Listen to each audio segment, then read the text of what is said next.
కుంభరాశి వారికి అద్భుతంగా ఆరోగ్యపరంగా గాని, ఆర్థికంగా గాని 2026 ఓకే. అంత ప్రాఫిట్‌లో ఉండవు, అంత లాస్‌లో ఉండవు. కానీ సర్వైవ్ అయిపోతాం 2026. ఎందుకంటే 1/3 కాంబినేషన్ కాబట్టి కుంభరాశోళ్ళకి ఓకే. వీళ్ళు అనుకున్న పనులలో కూడా కొంచెం మూవ్‌మెంట్ ఉంటుంది. మ్యారేజ్ ప్రపోజల్స్ ఏవైతే చాలా రోజుల నుంచి పెండింగ్ పడుతున్నాయో దాంట్లో కూడా మంచి మూవ్‌మెంట్ ఉంటుంది.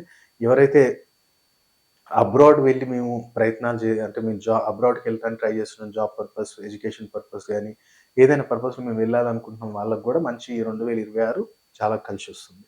కాబట్టి మనం గూడా ఈ 2026 అసలు మనకి ఇండియా మొత్తం గూడా ఎలా ఉంటుందనేది ఒక వీడియో ఉంది మన ఛానెల్‌లో. అది మీరు చూడలేదు అంటే ఒకసారి వెళ్లి చూడండి. 2026 ఎలా ఉండబోతుందో మనం చెప్పాము. ఇండియా వైస్ మొత్తానికి గూడా. సో, ఇదొకటి.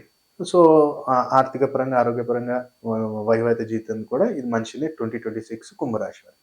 ఎందుకంటే ఇప్పుడు నేను చూడండి ఒక గోచార రీత్యా రాశి ఫలాలు మనం మాక్సిమం చెప్పం.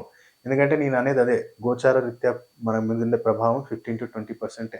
80% నీ జన్మ జాతకంలో ఉన్న యోగాలు యాక్టివేట్ కాకపోవటం వల్ల నువ్వు అనుకుంటా ఉంటావు నాకెందుకు ఇలా జరుగుతుంది అని. కానీ నువ్వు అయి ఎప్పుడు యాక్టివేట్ చేయాలి? మన బిహేవియర్ ప్యాటర్న్ ఎలా పెట్టుకోవాలి? ఆ బిహేవియర్ ప్యాటర్న్‌లోనే మొత్తం ఉంది. ఆ బిహేవియర్ ప్యాటర్న్‌లో ఉన్న నీ జాతకంలో ఉన్న బిహేవియర్ ప్యాటర్న్‌ని నువ్వు ఎప్పుడైతే అడాప్ట్ చేస్తావో, అప్పుడే నీకు ఆ రాజయోగాలన్నీ యాక్టివేట్ అవుతాయి. అప్పటిదాకా కాదు.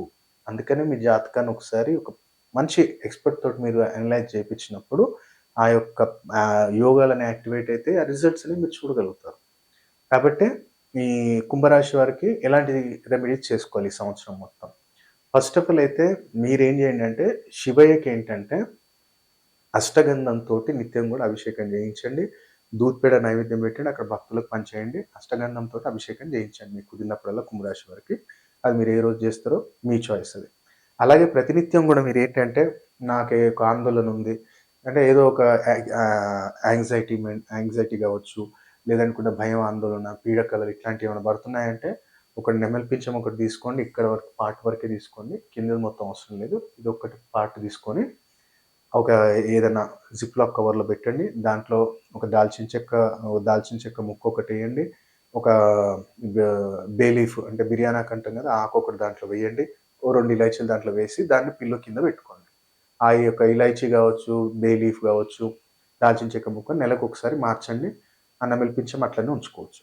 ఇది మీకు ప్రతి నిత్యం గూడా లక్ అనేది మనకు తోడవుతుంది. సో, మీకు అలాంటి ఇంకా తెలుసుకోవాలి 2026లో నాకన్నీ నెగటివిటీ ఎళ్ళిపోవాలి. నేను అనుకున్న ప్రతి దాంట్లో సక్సెస్ ఉండాలి అనుకుంటే మీరు స్క్రీన్ మీద కనపడుతున్న నంబర్‌కి ప్రాపర్ అపాయింట్‌మెంట్ తీసుకొని డైరెక్ట్‌గానే నేను హైదరాబాద్‌లో ఉంటాను. రావచ్చు డైరెక్ట్.